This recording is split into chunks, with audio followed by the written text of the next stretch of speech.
400 வருஷத்துக்கு முன்னாடி ஒரு கிராமத்துல ஹாக்குஜின்னு ஒரு சின்ன பையன் இருக்கான்.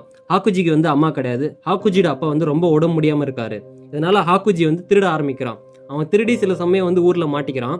அவன் 3வது வாட்டி மாட்டும் போது ஹாக்குஜியை அந்த மக்கள் கட்டி வச்சு அடிச்சு அவன் உடம்புல பச்சை குத்தி, இனிமே நீ திருடினா உன்னோட கையை வெட்டிடும் அப்படி சொல்லி அனுப்பிடுறாங்க. இந்த விசாரணை முடிஞ்சு ஹாக்குஜி திரும்ப வீட்டுக்கு போகும்போது அவங்க கிட்ட வழியில ஒருத்தர் என்ன சொல்றாருன்னா, இந்த சம்பவம் உங்க அப்பாக்கு தெரிஞ்சு அவர் தூக்குல தொங்கிட்டாரு. அவர் சாகத்துக்கு முன்னாடி ஹாக்குஜிக்கு ஒரு லெட்டர் எழுதி வச்சிருக்காரு. அதுல என்ன சொல்லியிருக்காருன்னு பாத்தீங்கன்னா, என்னால தானே உனக்கு இப்படி ஒரு நிலைமை, நீ திருடி கொண்டு வந்த காசுல நம்ம வாழணும்னு எந்த ஒரு அவசியமும் இல்ல, நீ உன்னோட வாழ்க்கையை நேர்மையா வாழு அப்படின்னு சொல்லிட்டாரு. இதனால கடுப்பான ஹாக்குஜி என்ன பண்றான்னு பாத்தீங்கன்னா, ரோட்ல போற வரவன் எல்லாம் போட்டு அடிக்க ஆரம்பிக்கிறான். அந்த மாதிரி ஒருத்தர் கூட சண்டை போடும் போது அவர் ஹாக்குஜியை போட்டு பொழந்து எடுக்கிறாரு. அவர் பேர் கெய்சோ. அவர் ஒரு டோஜோ மாஸ்டர். இந்த சண்டைக்கு அப்புறம் ஹாக்குஜி கிட்ட உங்ககிட்ட ஒரு பொட்டன்ஷியல் இருக்கு, நீ என் டோஜோல பிராக்டிஸ் பண்ணுன்னு கெய்சோ கூப்பிடுறாரு. ஹாக்குஜிக்கும் போறதுக்கு இடம் இல்ல, அவனுக்கு ஒரு குடும்பமும் இல்ல. அதனால அவனும் அந்த டோஜோல ஜாயின் பண்ணிக்கிறான். அந்த டோஜோ போய் ஜாயின் பண்ணதுக்கு அப்புறம் அவரை பத்தி ஹாக்குஜிக்கு தெரியுது. அவருக்கு ஒரு பொண்ணு இருக்கு. அந்த பொண்ணு உடம்பு முடியாம படுத்து படிக்கவே இருக்காங்க. அவங்க ஒய்ஃப் அந்த பொண்ணோட நிலைமை பார்த்து ரொம்ப மனசு கஷ்டம் தாங்காம சூசைட் பண்ணிக்கிறாங்க. கெய்சோ ஹாக்குஜிக்கு ஒரு ரெக்வஸ்ட் வைக்கிறாரு, அவரோட பொண்ணை பாத்துக்க சொல்லி. ஹாக்குஜி அவரோட பொண்ணை பாத்துக்கிறாரு. இதுல ஹாக்குஜிக்கு அவரோட பொண்ணுக்கு ஒரு நல்ல பாண்டிங் கிரியேட் ஆகுது. அதே நேரத்துல ஹாக்குஜி அந்த டோஜோல நல்லா ட்ரெயின் ஆகிட்டே வரான். அந்த சமயத்துல ரைவல் டோஜோல இருந்து ஒரு சேலஞ்சு வருது.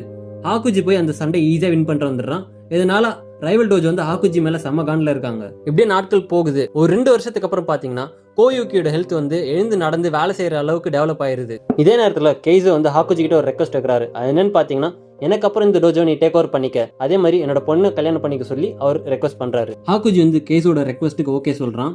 அதே மாதிரி என்ன நடந்தாலும் அவங்க 2 பேரும் ப்ரொடெக்ட் பண்றன்னு ஒரு ப்ராமிஸும் கொடுக்குறான். இந்த என்கேஜ்மெண்ட் நியூஸ் ரைவல் டோஜோக்கு தெரிய வர அவங்க ஆள்லாம் கூடி ஹாக்குஜி அடிக்க வராங்க. ஹாக்குஜி ஈஸியா அந்த ஃபைட்டை வின் பண்றான். அதுக்கப்புறம் ஒரு நாள் ஹாக்குஜி அவங்க அப்பா கல்லறையை பார்க்க போறான். அங்க போயிட்டு நீங்க சொன்ன மாதிரி நான் ஒரு நல்ல வாழ்க்கை வாழறேன், எனக்கு கூடி சீக்கிரம் கல்யாணம் ஆக போகுதுன்னு ரொம்ப எமோஷனலா பேசிட்டு திரும்ப வரும்போது அவன் டோஜோல இருந்து ஒரு பையன் ஓடி இந்த மாதிரி நம்ம யூஸ் பண்ற கிணத்துல ரைவல் டோஜோ விஷத்தை கலந்துட்டாங்க, கோயுக்கியும் கெய்சோவும் அந்த தண்ணியை குடிச்சு இறந்துடுறாங்க அப்படின்னு சொல்றான். இதை கேட்டோன்னே ஹாக்குஜி சரியான கோவத்துல நேரா அந்த டோஜோக்கு போய் வெறும் கையால அங்க இருந்து 67 பேரை உரு தெரியாம கொன்னுடுறான். இந்த சண்டைக்கு அப்புறம் அந்த டோஜோ எப்படி இருக்குன்னு பாத்தீங்கன்னா, அங்க இருக்கிறது கையா காலா தலையா எதுவுமே தெரியலங்க, வெறும் ரத்தமும் சதையா சதைஞ்சிருக்கு. இந்த டோஜோ சம்பவம் மூசானுக்கு தெரிய வருது. இந்த கோரமான சம்பவத்தை ஒரு டீமன் இல்லாம ஒரு மனுஷன் பண்ணது மூசானுக்கு ரொம்ப சர்ப்ரைசிங்கா இருந்தது. மூசான் நேரா போய் ஹாக்குஜியை பார்த்து நீ ஒரு டீமனா மாறியான்னு கேட்கறான். ஹாக்குஜிக்கும் வாழறதுக்கு எந்த ஒரு பர்பஸும் இல்ல, அவன் ப்ரொடெக்ட் பண்றதுக்கும் எதுவும் இல்லன்றதுனால அவன் ஒரு டீமனா மாறிடுறான். இப்படிதான் ஆகாசான்னு ஒரு டீமன் உருவானான். என்னதான் ஒரு டீமனா மாறினாலும் அவனுக்குன்னு ஒரு கொள்கை இருந்தது. அது என்னன்னு பாத்தீங்கன்னா, அவன் எப்பயுமே ஒரு பொண்ணை அடிச்சு கொன்னதோ சாப்பிட்டதோ கிடையாது. நம்ம ஆகாசாவை ஒரு டீமனா ரெங்கோகோ கொண்ட வில்லனா தான் பாக்குறோம்.